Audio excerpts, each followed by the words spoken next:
Dobar dan i dobrodošli. Danas nas zanima likovni element crta. Crte ili linije možemo najjednostavnije podijeliti na crte po toku, koje mogu biti ravne ili zakrivljene, i crte po karakteru, gdje nas u biti zanima s čime smo povukli crtu. Crta nastala kemijskom olovkom ili flomasterom je drugačija od crte nastale običnom olovkom ili kistom ili perom.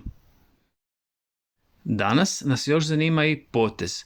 Svaki put kad ostavimo trag boje na podlozi, to je jedan potez. Obično slikamo kistom i ovdje vidimo više poteza koji su slični, ali nisu isti. Svaki je drugačiji. Boju na podlogu možemo nanositi raznim kistovima, ali i drugim alatima, kao na primjer slikarskim lopaticama ili kako to obično zovemo špahtlama. Različit kist nam daje različit potez. Osim toga, možemo i mijenjati kut držanja kista, možemo kist drugačije primiti, možemo mijenjati pritisak, možemo mijenjati količinu boje na kistu. Koristimo različite boje koje imaju različitu gustoću, mijenjamo smjer poteza, dužinu poteza, čak i ako mijenjamo brzinu kojom ostavljamo trag na papiru, i to će nam u biti dati različit potez. Dosta teorije, idemo na praksu. Danas ćemo malo vježbati kistom. Probajmo smisliti zanimljiv potez, zanimljivu liniju, odnosno trag boje na papiru. Odlučio sam se za spiralni potez, malo me to podsjeća na školjku i na prvi pogled radim stalno isti potez, ali kao što sam već rekao, mijenjamo kut držanja kista, pritisak, smjer, boju, veličinu, radimo polagano i obratimo pažnju na svaki potez, odnosno na to koliko je svaki potez u biti drugačiji od onog prije.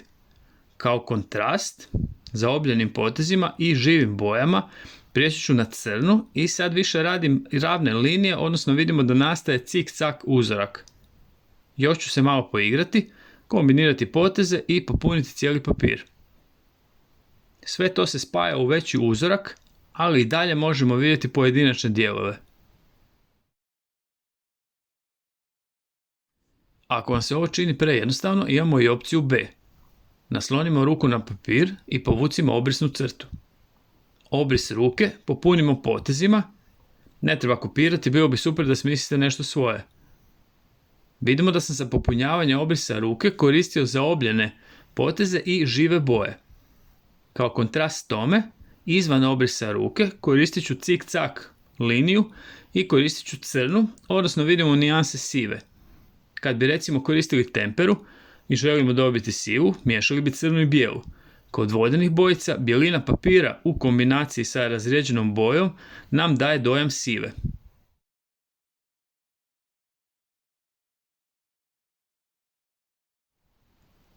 Kad se malo udaljimo od obrisa ruke, crnu ću miješati s crvenom, plavom i s njihovim spojem ljubičastom.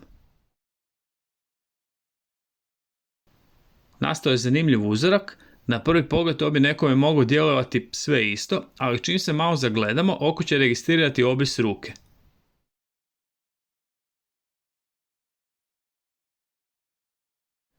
Na ovaj način možemo vježbati poteze. Cilj vježbe je da znamo kakav potez možemo očekivati od određenog kista ili kad mijenjamo kut držanja, pritisak, kad koristimo različite boje.